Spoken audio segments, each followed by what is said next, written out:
একটি আইসক্রিমের দামে পেয়ে যাবেন 5টি আইসক্রিম ফ্রি। আসসালামু আলাইকুম। এই গরমে কলিজা ঠান্ডা করতে ফিরে এলাম ম্যাঙ্গো আইসক্রিম রেসিপি নিয়ে। মানে যেই টাকা দিয়ে একটি আইসক্রিম কিনে খাবেন সেই টাকার দামে আরও 5টি আইসক্রিম পেয়ে যাবেন। 20 থেকে 25 টাকা খরচ করুন আর পেয়ে যান এমন মজার ম্যাঙ্গো স্বাদের আইসক্রিম। আর এই ম্যাঙ্গো আইসক্রিম বানাতে কোনো আম, চিনি, কালার, ফ্লেভার এসব ঝামেলার ধারে কাছে যেতে হবে না। শুধুমাত্র একটি জিনিস কিনবেন আর ঝামেলা থেকে বেঁচে যাবেন।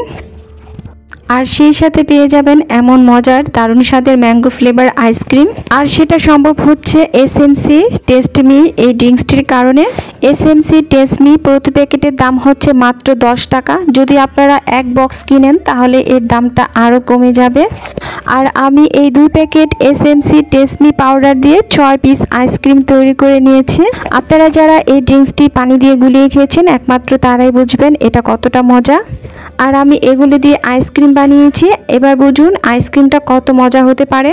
বরফের কোনো কিচকিচানি থাকবে না আমার এই আইসক্রিমে। আমার রেসিপি ভালো লাগলে লাইক করবেন আর এমন নতুন নতুন রেসিপি পছন্দ করলে চ্যানেলটি সাবস্ক্রাইব করে রাখবেন। চলুন তাহলে রেসিপি শুরু করি। প্রথমে ছোট একটি গ্লাসে অর্ধেকটা পরিমাণে ঠান্ডা পানি নিয়েছি। এবার এই ঠান্ডা পানিতে এসএমসি টেস্ট মি 2 প্যাকেট কেটে নিচ্ছি। পাউডারগুলো ঢেলে গুলিয়ে নিচ্ছি।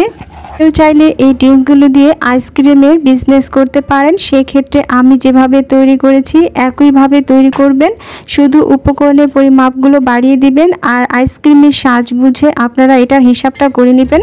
তাহলে অল্প টাকার বেশি স্বাদের আইসক্রিম তৈরি করে বিজনেস করতে পারবেন। আর এই ড্রিঙ্কসগুলোর সাথে চিনিটা দেওয়া আছে, তাই চিনিটা ভালোভাবে গুলিয়ে এক সাইডে এটাকে রেখে দিচ্ছি। তারপরে যে সাজের মধ্যে আইসক্রিমগুলো তৈরি করবেন সেই সাজের মধ্যে পানি ভরে আইসক্রিমের মাপগুলো এইভাবে দিয়ে নেবেন। এইভাবে করে নিলে সহজে আইসক্রিমের মাপটা বুঝতে পারবেন, কম বা অতিরিক্ত বেশি হবে না। তারপরে আইসক্রিম সাজের পানিগুলো হাঁড়ির মধ্যে ঢেলে নিচ্ছি। এবার এই ঠান্ডা পানিতে 2 টেবিল চামচ কর্নফ্লাওয়ার দিয়ে দিচ্ছি। আমি এখানে 2 টেবিল চামচ চিনিটা অ্যাড করে দিচ্ছি। এখানে চিনিটা না দিলেও কোনো সমস্যা নাই, কারণ পাউডারের সাথে যথেষ্ট পরিমাণে চিনিটা দেওয়াই থাকে। মিষ্টি বেশি হলে আইসক্রিমটা খেতে ভালো লাগবে, তাই কিছুটা চিনি দিয়ে দিচ্ছি। আর সামান্য একটু পানি দিয়ে দিচ্ছি, কারণ এটা যখন জাল করব যাতে যতটুকু পরিমাণে শুকাবে অতটুকু পরিমাণে পানিটা দিয়ে আবার জাল করে নিচ্ছি। আর অতিরিক্ত জাল করে নেওয়ার কোনো দরকার নেই, শুধুমাত্র একটি বলক দিয়ে নিলেই হবে, তাহলে আবার এটা শুকিয়ে যাবে।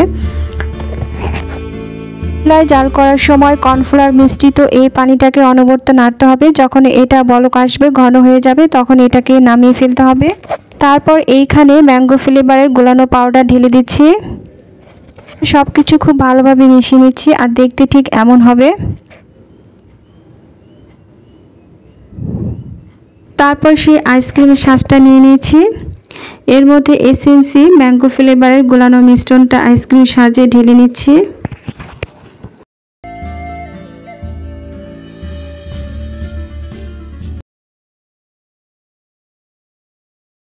আর দেখেন একবারে সঠিক মাপে তৈরি হয়েছে, কম বা বেশি হয়নি।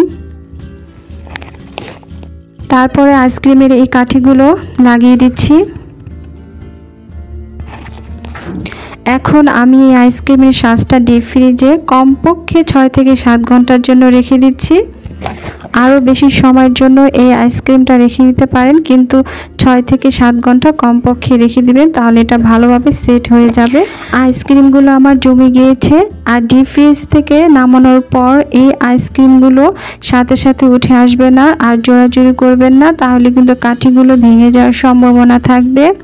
5 মিনিট অপেক্ষা করবেন আর হাত দেওয়া মাত্রই 5 মিনিট পর দেখবেন এটা উঠে এসেছে। আর এইভাবে করে নিলে একটি আইসক্রিমও ভেঙে যাবে না।